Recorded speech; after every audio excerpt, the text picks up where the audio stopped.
नमो बुद्धाय, जय भीम। दोस्तों क्या आपने कभी सोचा है कि दुनिया की सबसे पुरानी सभ्यताओं में से एक, जहां कागज, बारूद और कंपास जैसे आविष्कार हुए, वहां के लोग आखिर किसी एक भगवान के नाम पर क्यों नहीं बटे?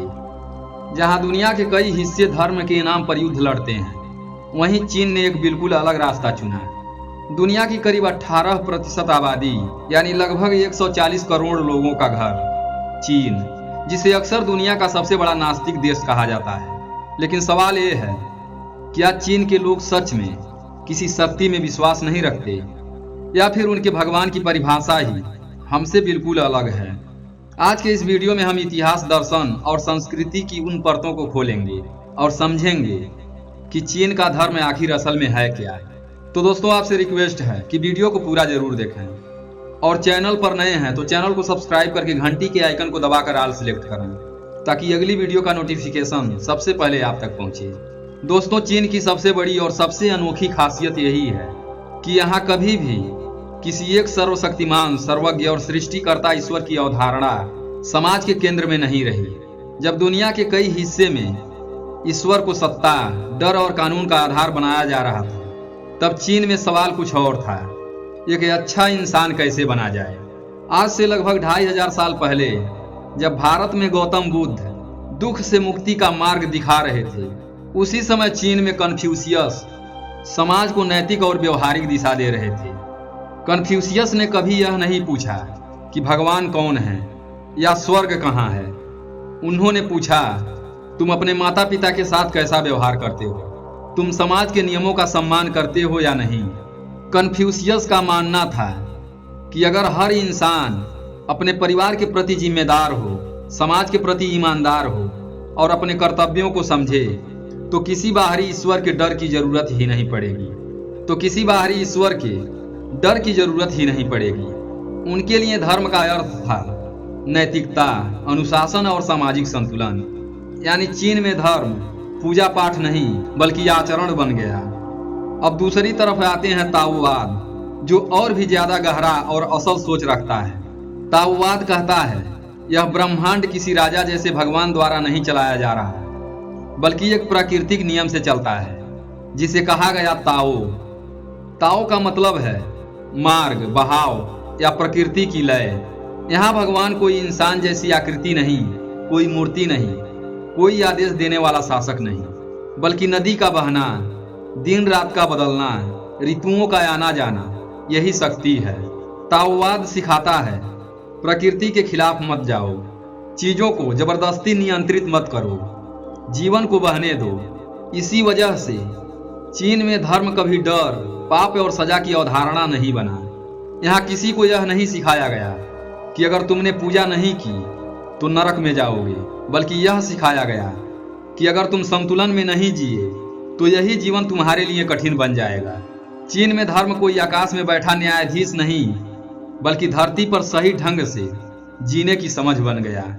लेकिन दोस्तों, चीन की सोच में असली और निर्णायक मोड़ आया साल 1949 में। एक लंबे गृह युद्ध के बाद माओ जेतुंग के नेतृत्व में चीन में कम्युनिस्ट पार्टी सत्ता में आई और देश बना।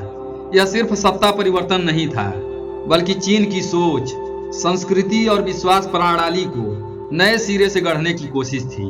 कम्युनिस्ट विचारधारा जर्मन दार्शनिक कार्ल मार्क्स से प्रेरित थी, जिनका एक प्रसिद्ध कथन है, धर्म जनता के लिए अफीम है। इस कथन का अर्थ यह था कि धर्म लोगों को वर्तमान समस्याओं से हटाकर काल्पनिक उम्मीदों में उलझाए रखता है। चीन की नई सरकार ने इस विचार को केवल किताबों तक सीमित नहीं रखा, बल्कि नीति और व्यवस्था में बदल दिया। सांस्कृतिक क्रांति 1966 से 1976 तक इस सोच का सबसे गहरा असर दिखाई दिया। सांस्कृतिक क्रांति के दौरान इस दौर में सरकार का मानना था पुरानी परंपराएं, धार्मिक विश्वास और प्रतीक चीन की प्रगति में बाधा हैं। हजारों मंदिर, मठ और धार्मिक स्थल या तो बंद कर दिए गए या नष्ट कर दिए गए। लोगों को सिखाया गया कि तरक्की के लिए आस्था नहीं, तर्क जरूरी है, अंधविश्वास नहीं, विज्ञान जरूरी है, पूजा नहीं, राष्ट्र की सेवा जरूरी है। धर्म की जगह देशभक्ति, सामूहिक अनुशासन और उत्पादन को नैतिक कर्तव्य बना दिया गया। दोस्तों, आज भी चीन की कम्युनिस्ट पार्टी के सदस्य किसी भी संगठित धर्म को आधारिक रूप से मान नहीं करते। सरकार का रुख साफ है, राज्य और धर्म अलग अलग रहेंगे, लेकिन इसका यह मतलब बिल्कुल नहीं कि चीन के लोगों की आध्यात्मिक सोच पूरी तरह समाप्त हो गई। धर्म को भले ही संस्थागत रूप से सीमित कर दिया गया हो, लेकिन संस्कृति, परंपरा और निजी विश्वास आज भी लोगों के जीवन में किसी न किसी रूप में मौजूद है। यानी चीन ने धर्म को मिटाया नहीं, बल्कि उसे निजी और सांस्कृतिक दायरे तक सीमित कर दिया। दोस्तों, अब यही आता है एक बड़ा ट्विस्ट। चीन के लोग भले ही किसी ईश्वर को न माने, लेकिन वे अपने पूर्वजों को बेहद सम्मान देते हैं। इसे कहा जाता है पितृ सम्मान, या चीनियों के लिए उनके दादा परदादा ही नैतिक मार्गदर्शक हैं। वे मंदिरों में नहीं, बल्कि पूर्वजों की कब्रों पर जाकर साफ सफाई करते हैं, भोजन चढ़ाते हैं और आभार व्यक्त करते हैं। उनके लिए धर्म का अर्थ है अपनी जड़ों से जुड़े रहना। दोस्तों, अगर आप चीन की गलियों, बाजारों या पुराने इलाकों में निकलेंगे तो आपको बुद्ध, ताओवादी या स्थानीय लोक देवताओं की मूर्तियां जरूर दिख जाएंगी। पहली नजर में ऐसा लग सकता है कि चीन भी एक धार्मिक समाज है, लेकिन असली फर्क मूर्तियों में नहीं, नियत में है। चीन में लोग मंदिरों में जाकर मोक्ष या अगले जन्म की याचना नहीं करते। वे ये नहीं पूछते कि मरने के बाद मुझे क्या मिलेगा। वे पूछते हैं आज मेरा जीवन कैसे बेहतर होगा। अगर कोई चीनी व्यक्ति मंदिर जाता भी है तो उसका कारण ज्यादातर बहुत व्यवहारिक होता है। व्यापार में सफलता, परीक्षा या नौकरी में अच्छे परिणाम, अच्छी फसल, परिवार का स्वास्थ्य, लंबी और स्थिर जिंदगी। यहाँ पूजा आत्मसमर्पण नहीं, समझौता है। चीनी संस्कृति में ईश्वर कोई सर्वशक्तिमान मालिक नहीं, बल्कि एक सहयोगी शक्ति है। अगर कोई देवता या शक्ति जीवन में काम आ रही है तो उसका सम्मान किया जाता है, और अगर नहीं तो उसे पकड़ कर रखने की जिद नहीं की जाती। यही कारण है कि एक ही व्यक्ति कभी बुद्ध की मूर्ति के सामने अगरबत्ती जला सकता है, तो कभी ताओवादी मंदिर में मन्नत मांग सकता है, और फिर भी खुद को धार्मिक नहीं मानेगा। चीनियों के लिए शक्ति वही है जो इस जीवन में असर दिखाए। वहां धर्म कोई भावनात्मक आस्था नहीं, बल्कि एक उपयोगी व्यवस्था है। इसलिए चीन में धार्मिक पहचान बहुत लचीली है। आज जो काम आ रहा है वही स्वीकार्य है, और शायद यही वजह है कि चीन का समाज आस्था से ज्यादा परिणामों पर विश्वास करता है। दोस्तों, चीन के इस कथित नास्तिक रूप के पीछे भारत से पहुंचे गौतम बुद्ध के उपदेश की भूमिका बेहद अहम है। भारत में समय के साथ बुद्ध को एक ईश्वरीय अवतार के रूप में देखा जाने लगा।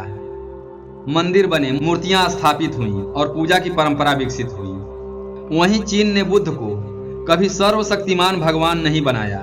चीन ने उन्हें अपनाया एक दार्शनिक, एक मनोवैज्ञानिक और एक महान गुरु के रूप में। दोस्तों, बुद्ध की जिस बात ने चीन की सोच को सबसे ज्यादा प्रभावित किया वह थी शून्यता की अवधारणा।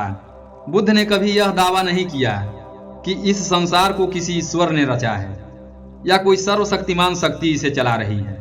उन्होंने साफ कहा, दुख का कारण ईश्वर की नाराजगी नहीं, बल्कि हमारी इच्छाएं हैं। यह बात चीनी लोगों के व्यवहारिक और तर्कशील स्वभावों को सीधे छू गई। इसका अर्थ था, अगर दुख हमारी इच्छाओं से पैदा होता है तो समाधान भी हमारे भीतर ही मौजूद है। जब बौद्ध विचार चीन पहुंचे तो उन्होंने स्थानीय संस्कृति के साथ मिलकर चान बौद्ध धर्म का रूप ले लिया, जिसे आगे चलकर दुनिया ने जैन के नाम से जाना। चान बौद्ध धर्म ने स्वर्ग और नरक के डर को केंद्र से हटा दिया। यह नहीं कहा गया कि अगर तुमने पूजा नहीं की तो सजा मिलेगी, बल्कि यह सिखाया गया कि बुद्धत्व बाहर नहीं, भीतर है। अर्थात ज्ञान किसी मूर्ति में नहीं, किसी मंदिर में नहीं, बल्कि तुम्हारी जागरूकता में है। चान परंपरा में ध्यान, मौन और आत्म अनुशासन को सबसे ऊंचा स्थान दिया गया। यहीं से चीन में आध्यात्मिकता का अर्थ बदल गया। पूजा की जगह ध्यान आया, प्रार्थना की जगह है अभ्यास आया, और चमत्कारों की जगह आत्म परिवर्तन आया। यही वजह है कि चीन के प्रसिद्ध बौद्ध मठों में भी लोग बुद्ध से यह नहीं कहते, हे भगवान मेरा काम कर दो। वे वहां जाते हैं मन को शांत करने, ध्यान सीखने और मानसिक संतुलन पाने के लिए। तो दोस्तों, इसी तरह चीन में बुद्ध कभी गॉड नहीं बने, वे बने मार्गदर्शक, गुरु और जीवन को समझने का एक वैज्ञानिक सा तरीका है। और शायद यही कारण है कि चीन की आध्यात्मिकता ईश्वर केंद्रित नहीं बल्कि मानव केंद्रित बन गई। तो दोस्तों, क्या चीन के लोग नास्तिक हैं? तो इसका उत्तर है तकनीकी तौर पर हाँ, क्योंकि वे किसी एक सृष्टिकर्ता में विश्वास नहीं रखते। लेकिन आध्यात्मिक तौर पर वे आज भी अपनी संस्कृति, अपने पूर्वजों और अपने कर्तव्यों के प्रति उतने ही समर्पित हैं जितने हम अपने भगवान के प्रति। शायद चीन ने यह समझ लिया है कि अनुशासन, नैतिकता और इंसानियत भी एक धर्म हो सकता है। अब सवाल आपसे, क्या धर्म के बिना एक बेहतर समाज बनाया जा सकता है? अपनी राय कमेंट में जरूर लिखें और इस वीडियो को अपने दोस्तों के साथ ज़्यादा से ज़्यादा शेयर करें। फिर मिलते हैं अगली वीडियो में। नमो बुद्धाय।